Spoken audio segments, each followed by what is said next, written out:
What's up guys? We're back again with a unique strategy that is exceedingly frustrating to face. With Firecracker and Fly Machine, you have some of the longest range and most obnoxious cards in the game that refuse to die. And you can protect them with Skeletons, Goblin Cage, Log to bounce things back, and the Royal Delivery to distract and destroy any bridge spam. When you rally up your Royal Hogs and rush through, if your opponent tries to defend with buildings, your long-range snipers can wipe them from existence. And sometimes the Fly Machine can sneak on through for some tower value. And the Firecracker will splash through any defensive cards that they use, so they're gonna think twice before even trying to defend your pigs. And as an added layer of security, the deck has poison to crush Archer Queens, Clone, and Graveyard. This is by far one of the most fun decks in the meta without any champions. So let's go jump straight into some games and assert dominance. Lots of love to everyone that's using credit code SirTag to support the channel. When we've got Firecracker and Royal Hogs, we can get really good counter push if our opponent messes up once. That's kind of what I'm hoping to have happen. He doesn't want to do that. I can log the tower and just get some damage. 77 damage, putting us in the lead. You guys can't take that away from me. I'll take any lead I can get. And I'm going to Firecracker in the back. Seems like this guy is likely going to end up having something with either Electro Giant or a fast cycle deck with just Archer Queen Royal Hogs or Hog Rider or minor fast cycle with Mortar. Archer Queen is the best card in the game right now, so it makes sense that he's playing it. Poison plus the Firecracker hit finishes off the Queen, so that's incredible. Oh my gosh, Expo at the start. Come on, X-Bro, don't do that to me, man. Don't do that. I don't appreciate this behavior. It's going to be a lot of damage on my tower. And there's nothing I can really do. I mean, I could go in for Skeletons, but I want to get counter push. So I'm going to go for Fly Machine, and I'm going to use my Goblin Cage Brawler. I'm going to pre-log Skeletons or Ice Spirit or something. It's a Valkyrie. Unfortunate. I really wanted the Goblin Cage Brawler to just wreak havoc on that tower. Did not work out. It's okay, though. We're going to find a way to win. We will destroy this X-Bro. So he is going to go in for probably an Expo soon with another Tesla. And wait, this is decent. You know, we can Royal Delivery up in here. This is not bad. Not bad, not bad. And we can go Royal Hogs because then you dropped a lot of elixir and you might not have your Tesla back in cycle. And if your Tesla is dropped defensively, then you can't drop it on offense. Or you could just take a lot of damage, and I'm totally down for that, bro. Let's get it. We know he's going to Expo Tesla at the river. He knows he wants to do it. He's going to do it in like 2 seconds. It's got to happen. Yep, the Expo's coming down. All right, the Tesla as well. I appreciate the conviction from our homie. If I get Skeletons down here, hopefully the Expo locks onto that. This is not looking so hot for us, is it? This is not looking so good. This is a no bueno situation. He's going to get a Valkyrie down as well, so I likely want to log on the Valkyrie and hit the Expo and hopefully salvage our situation and not lose our tower. If you guys play against Expo, fast cycle with Archer Queen, they hard counter you really hard. This is not an easy matchup. He's going to go in for a Valkyrie here, so I want to predict it with the Firecracker, so then the Firecracker can lock on the tower. Oh, he saw the Firecracker, and he's like, nope, not dealing with that today. And what does he do? He goes in for a Rocket for a negative trade, so that's much better for us. I can log on this, or I could just use Skeletons. I think Skeletons are going to be tad better because it's going to be less elixir. All right, we're going to go Goblin Cage. We're going to Poison. And then I think I'm just going to log, and I need to get back to something so the Goblin Cage Brawler doesn't take the entire damage. Awesome. So the tower would get targeted instead of the Goblin Cage Brawler, because when the Goblin Cage Brawler pops, there's a slight second that there's nothing on the map, so then the tower gets targeted by the Expo. So that's the reason why I had to do that. We're going to go in for a Fly Machine with Royal Hogs. We want him to rocket on top of the Royal Hogs and then have no elixir for the Fly Machine, so then it can lock on the tower and it will allow us to win, hopefully. At least that's what the game plan was. Notice how I'm always going for Royal Delivery here? Royal Delivery is infinitely better because the Goblin Cage is something that you might want to save against the Expo because it has a lot more HP to tank. So if I cycle the Royal Delivery on the Expo, it's not going to tank for the Expo, so that's why I need to save the Goblin Cage, and I'm cycling the Royal Delivery on top of the Archer Queen. Just something to keep in mind. The 2 poisons does win us the game. I think I'm just going to go for it right now. It seems with the Electro Spirit coming at us, and we have so many units on the map that he has to focus on defending. So he shouldn't be able to do anything right now. It's awesome that we can spell cycle the Rocket Cycle player. Wait, I've never done this before. It's a miracle, boys. It's happening. Yo, get spell cycled, Rocket Cycle. How does that make you feel, Stepbo? You love to see it. Finding a way to finesse Expo Rocket Cycle is always the best way to start the day. Winning that one puts us at 9,000 in the world. All right, we've got our next victim out here. Let's get it. So first things first, we're gonna go for the Firecracker. Kind of an okay card to cycle at the start if you're going to end up having a lot of good other anti-air answers. And it's likely going to be a Lava Hound deck or a Graveyard deck when we see Tombstone plus arrows. It's going to be something with Skeleton King though, right? Just you scream Skeleton King at me whenever I see Tombstone and arrows. So what do we want to do? Do I want to go Goblin Cage? I think that's going to be our best bet. Yep, there's the skill king. There he is. Unfortunately, the fly machine should lock onto the tower for a lot of damage. So he's gonna be looking at that. He's going to be like, Jake, that's not good. We don't appreciate that. That was so unfortunate for me. All right, so we know it's going to be Lava Hound after we see the Skeleton Dragons. They're just never used in graveyard decks. They just aren't that good of a card. So you'll see them in Lava Hound decks because sometimes they'll try to bait out the Fireball for the Fly Machine or other cards like maybe the Balloon, so then the Balloon can't get bounced back by the Fireball. So it's a nice card to have specifically with Lava Hound, but every other card combination in the game, the Skeleton Dragons don't work well. I think that they deserve a buff in my opinion. So I'm going to go for a log, and it looks pretty good for us because we're able to clean up the skeletons, make sure the piggies get more damage, and we're in a pristine position. This is one of those matchups that we would love to see. If we can consistently play against people that are forced to drop more elixir that are kind of useless cards. Like, for instance, going in for a Phoenix by itself, it gets countered by skeletons, fly machines, all these other cards that are able to shut it down easily. And then you're going to have to spend more elixir on my fly machine that's counter pushing. So I'm getting good trades every single time with the cost-efficient cards that we have in the deck. And I want to get a lot of these interactions on the map because our cards are going to get better elixir trades than our opponent. So then he's never able to build up a big push because he's always bleeding elixir trying to defend cards that he shouldn't have to, right? Like, he just wants to set up a Lava Hound push, but I'm never letting that happen. That's kind of how this game is going to go down. I'm going to go in for a poison here so that he can't click the Skeleton King ability. And then the Skeleton Dragon should end up dying, and then I can go in for a Royale Delivery afterward, and then everything should die without too much damage or too much troubles. Guess he's going to make me log because he clicks the 2 elixir ability, but it's all good. There's no problems, no gripes, no questions asked. We're chilling. Also, we can go for a Firecracker the river and force out more elixir, right? Because it's going to splash onto the Phoenix, and then we'll go Royal Hogs right after. And even though you guys might be like, why are you spamming into him? It makes sense because if we go and spam into him and then we poison all of his units, they're so susceptible to dying to poison that it's a good trade. It's a really good trade, actually. So notice how all of his stuff is dying. We can just go in for skeletons plus log. The log will be able to clean up the miner and hit the Phoenix egg if we need to, and then we can Royal Hogs again. He hasn't been able to successfully Lava Hound even once in this match. We're going to go in for a poison on top of the Skeleton King so we can kill that. And if he goes in for the Lava Hound for the very first time, well, mission accomplished. You were able to get that down, but I think it's going to go down too. I'm going to go in for a Royal Delivery. We should be able to clean up all the Skeleton Dragons with the splash damage of the Firecracker. And then as you guys can see, he is going to do a lot of damage, but it's not going to be anything comparable to our Royal Hogs. Even though you go in for the Lava Hound, it takes forever to get any ounce of meaningful damage. Like, it has been on my tower for a solid 10 seconds, and it's accomplished absolutely nothing. Meanwhile, the piggies just need one hit to finish you off. With multiple win conditions, you have much more damage potential. 4 pig brains are always better than 1, which leads to a ton more fun. Jumping on to the next one against Javier. So this guy is not cycling anything at the start, and we kind of want him to go and feed our flying machine. Okay, Princess, let's go. Is this actually going to be log bait? This would make me so happy. I have Royal Delivery and log for this very reason. We hate bait. And we are going to make you never escape this inevitable fate of losing all of your towers. So he is going to go and bombard us. He doesn't think that we have log. Well, we don't have log because we cycled it, but we got the delivery for an extra present. He is furious right now. There's no universe that you look at the game and you're like, log Royal Delivery when running log bait? No, that's your worst nightmare imaginable. And then I go through with piggies when you don't have splash damage? Geez, what can you even do here? I'm going to go in for a poison and then continually pile on the offense because the Firecracker is able to kill all of your stuff with the poison weakening the Prince. And then the Dark Goblin just dies in the poison because our deck is that toxic. This is awesome. He might go Princess and we'll just log it.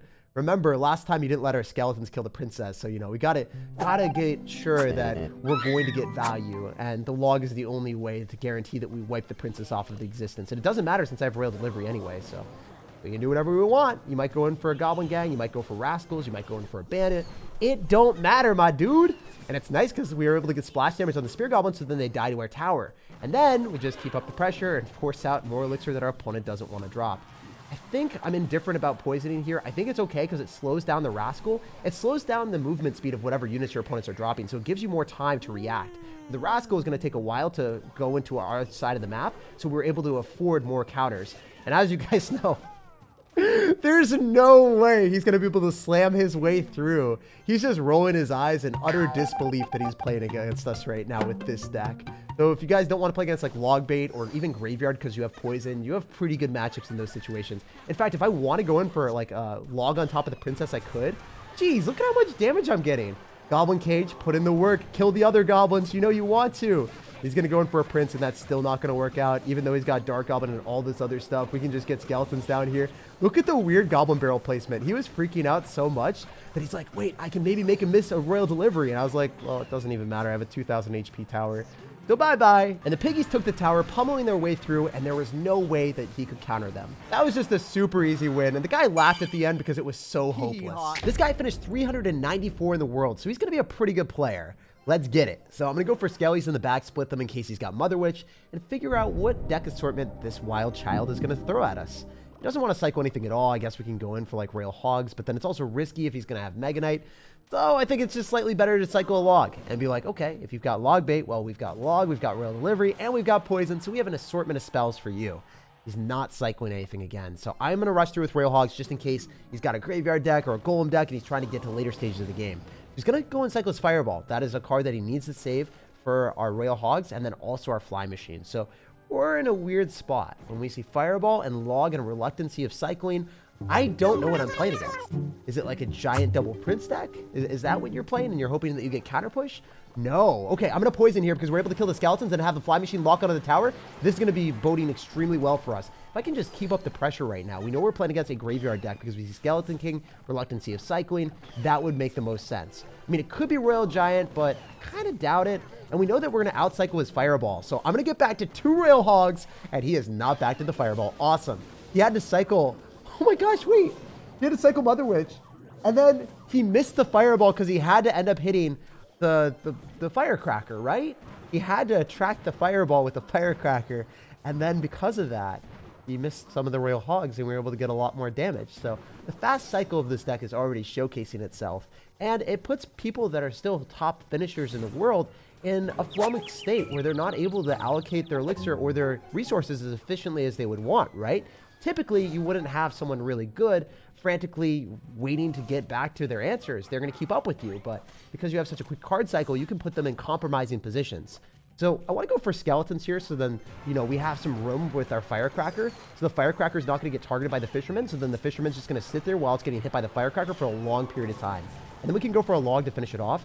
Oh my gosh. Wait, this is so good because we can just poison here and then go in for a Fly Machine afterward and make sure that he doesn't get as much value as he wants because we can just go in for a Royal Delivery right on top. So all the skeletons that are trying to body block my Shrek aren't going to be working out so well for him in the later stages. And without the Fireball in cycle, it gives us an opportunity to go and retaliate with our Royal Hogs.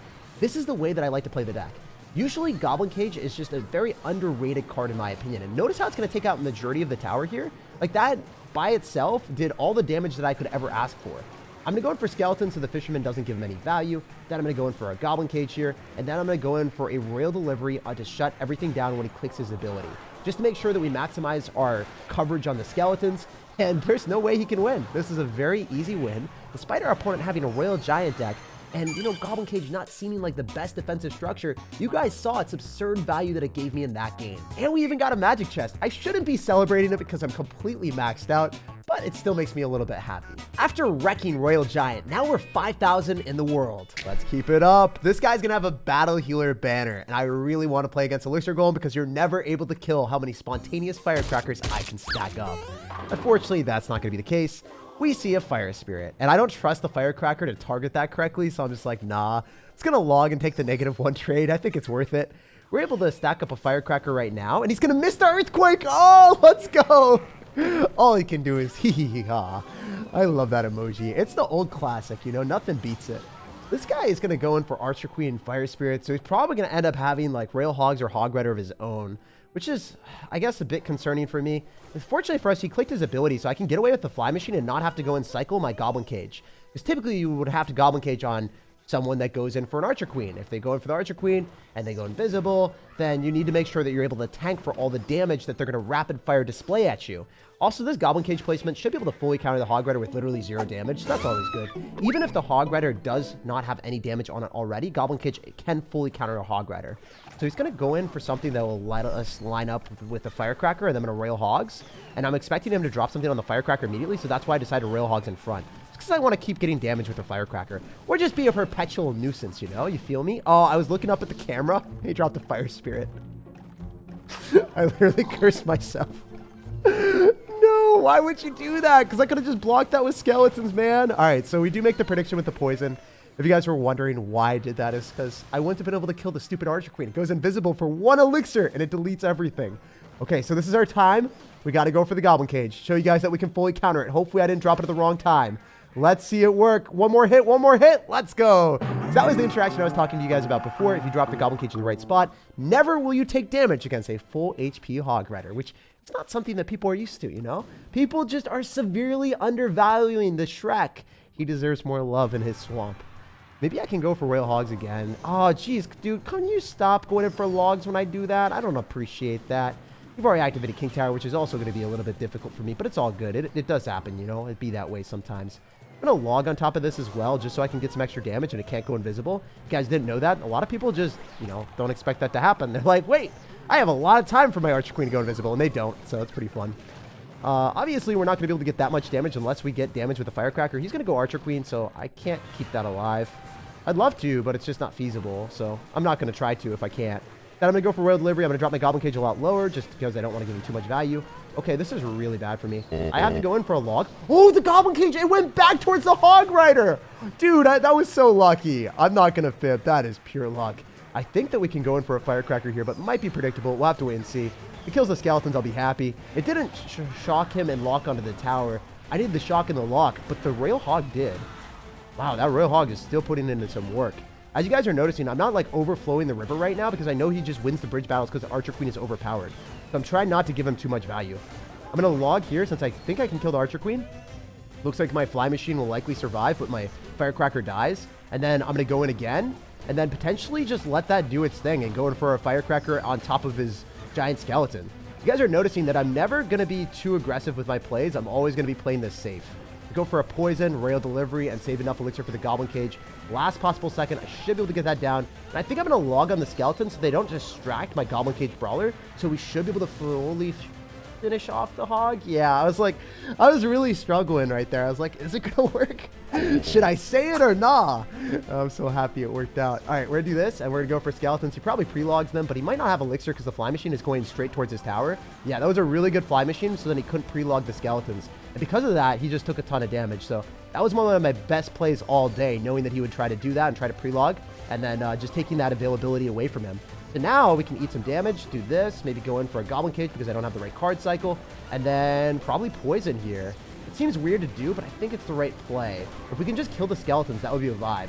I'm going to go in for a Royal Delivery and also a log to finish off the Fire Spirit that's bound to come down. Then we're going to Royal Hogs again. I think that with the Recruit and then the Cage, we should be fine because he doesn't have elixir for this to all get countered. We can just poison and win the game. I think I just outplayed a matchup that isn't easy because Archer Queen always wins bridge battles.